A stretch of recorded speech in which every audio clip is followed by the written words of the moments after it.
In 1866, the most respected group of language scientists on Earth, the Linguistic Society of Paris, added a new rule to their official bylaws. It wasn't about money or members or meetings. They banned a question, one single question, forbidden forever. No one is allowed to discuss where language came from. The smartest language minds alive looked at that one question and decided it was so hopeless, so impossible to answer, that the only sane thing to do was outlaw it. They were trying to protect science from a mystery. Today, we're breaking their rule. This is the story of the first word, the first time a human ever made a sound that meant something, and why it might be the hardest thing we will ever try to know. Let's start with why they were so afraid of it. Almost everything in history leaves something behind. Dinosaurs leave bones, empires leave ruins. A 3,000-year-old shopping list survives, carved into clay. But a word is made of air. You say it, it ripples across a room, and it's gone. No fossil, no trace. So to chase the first word, scientists have exactly one tool. Languages drift over time, slowly like a family tree. English and German are cousins. Trace them back and they fold together into older and older parent languages. But that tool has a hard limit. After about 6,000 to 10,000 years, the changes pile up so thick that a real family resemblance becomes impossible to differentiate from pure coincidence. The trail dissolves, and the first word is not 6,000 years old. It's likely 100,000 years old, maybe much more. That puts it miles past the point where the trail goes cold. So the Paris scientists were right about one thing. The actual first word is gone, and it is never coming back. But what pushed them over the edge was the guessing. For decades before the ban, serious scientists had been publishing serious theories about how language began. And the theories got so silly, they earned mocking nicknames that stuck. There was the bow wow theory, that the first words were copies of animal sounds, like moo and woof. The poo-poo theory, that words grew out of emotional grunts, like ow and ugh. The ding-dong theory, that our ancestors named things based on the sound an object made, like how a bell makes a ding-dong noise. The yo-he-ho theory, language born from the rhythm of people hauling something heavy together. Smart people, publishing papers, with no evidence and no possible way to ever get any. By 1866, Paris had had enough. Banning the question was, honestly, a reasonable call. But they missed something. You can't recover the first word, but you can find clues about how language started. And in the last few decades, 3 things have surfaced that the Paris scientists never could have seen. 2 real clues about how language began, and 1 warning about how easily we fool ourselves into thinking we've found it. The first clue arrived in 2022. A team of researchers ran an experiment with hundreds of people across the world.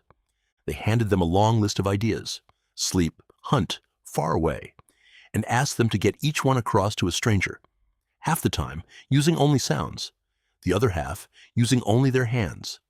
Hands didn't just win, they won by roughly double. People understood gestures about twice as often as sounds, and it held everywhere. Different countries, different cultures, even among people blind from birth. Here's the strange part. Those blind participants couldn't see the gestures at all. They read them by touch, resting their hands on the other person's hands and feeling each movement. And gesture still won. That kills the easy objection, that gestures only win because we're a visual species. They don't. The body can act out almost anything. Drinking, sleeping, something far away, something enormous. And a stranger can grasp it with their eyes closed. A sound can only copy things that already make a sound. Hands can copy the world. That points somewhere specific and strange. The first words may not have been sounds at all. They may have been gestures, a point, a wave, a mime around a fire, with the voice catching up only later. But it's not the only view. Some researchers think speech and gesture grew up side by side.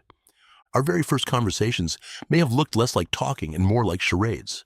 The second clue starts with a real headline news: the language gene.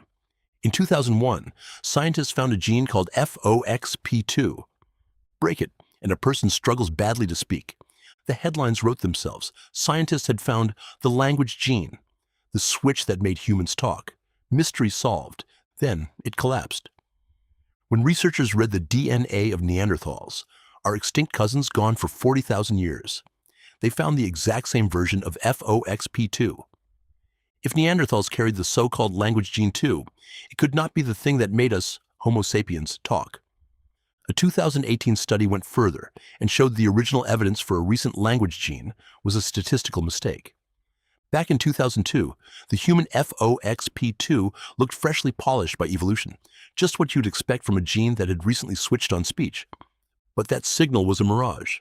It only showed up because the first study had accidentally lumped together people from very different parts of the world, and mixing distant populations fakes that exact pattern all on its own. Analyze them properly, and the polish vanishes. FOXP2 was never specially favored in humans at all. FOXP2 is real, and it matters for speech.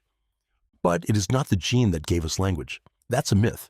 However, it cracked open something far bigger. Because if Neanderthals had the same speech genetics, maybe Neanderthals could talk. In 1989, in a cave in Israel, archaeologists dug up a tiny bone from a Neanderthal's throat. The hyoid, the little bone that lets you shape speech sounds. It looked almost identical to ours. It doesn't prove they had full language, but it strongly suggests those grunting cavemen were doing something much closer to talking, tens of thousands of years before us. So the first word wasn't a flash of genius in one clever modern human. Talking is old. We didn't invent it. We inherited it. The third isn't a clue at all. It's a warning. Some people refused to accept the first word was out of reach. In the 1990s, a linguist named Merritt Rulin published a list of what he claimed were humanity's original words. Actual reconstructed roots, the first vocabulary. It made headlines. Here's how he built it. The careful way to connect languages, the comparative method, only accepts a match when words share regular, rule-governed sound patterns, the kind chance can't fake. Rulin skipped that. He used a looser shortcut called mass comparison. Scan thousands of languages at once and flag any words that merely sound alike and mean roughly the same thing. His showcase root, which he wrote as tick, supposedly survived all over the planet to mean finger, or one, or point, or hand. However, that looseness is the whole problem. When a match only has to be vaguely close in sound and land somewhere inside a cluster of meanings, and you're scanning thousands of languages at once, you will always find some. By pure chance.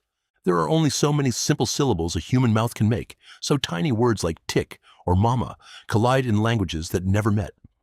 A probability analysis showed Rulin would have found his ancient words, even if every language on Earth were random noise. His list wasn't a discovery. It was a coincidence dressed up as one, which shows that it made sense why Paris banned the question, because a confident answer and a true one are not the same thing. That leaves one last question. And to the Paris Society, it would have been the most hopeless of them all. When? Think about it. You can't carbon date a conversation. And in 1866, there were no genetics to fall back on. No way to put a number on something that leaves no trace. The other clues at least hint at how language began. Pinning down when looked truly impossible. But in 2025, an MIT linguist named Shigeru Miyagawa found a way in. Not through words, but through genes. The logic is clean. Every single human population on Earth has language. Everyone. So language had to exist before those populations split apart and scattered across the planet. The genetic evidence dates that first split to around 135,000 years ago, which means the human capacity for language was very likely already switched on by then. And there's a quiet clue sitting right beside it. Around the same time, humans were already drilling tiny seashells into beads and wearing them. And a bead is useless. You can't eat it or hunt with it. Wearing one means the shell stands for something. Status, belonging, beauty. That is the exact trick a word pulls. A sound that stands for a thing by agreement. A mind that can turn a shell into a symbol is a mind that is ready for words. So, 160 years after Paris outlawed the question, here's where we land. The Linguistic Society was half right. The actual first word, the specific sound, on a specific day, in a specific mouth, is gone forever. We will never hear it. On that, the ban was honest in a way science rarely allows itself to be. Sometimes the answer really is out of reach. But they were also wrong. Because chasing a question we can't fully answer is exactly how we learned that language is older than our entire species. That it may have begun in our hands. That our vanished cousins, the Neanderthals, were very likely talking too, and that the spark was already glowing more than 100,000 years ago. The first word isn't lost exactly. It's just out of reach. One puff of air, set loose in the deep past, that turned into every conversation, every story, every song, and this exact sentence you are hearing right now. The Paris scientists banned the question to protect us from a mystery, but they had it backwards. The mystery was actually the best part. Please like and subscribe if you enjoyed this video. You can find other videos like this on this channel. See you next time.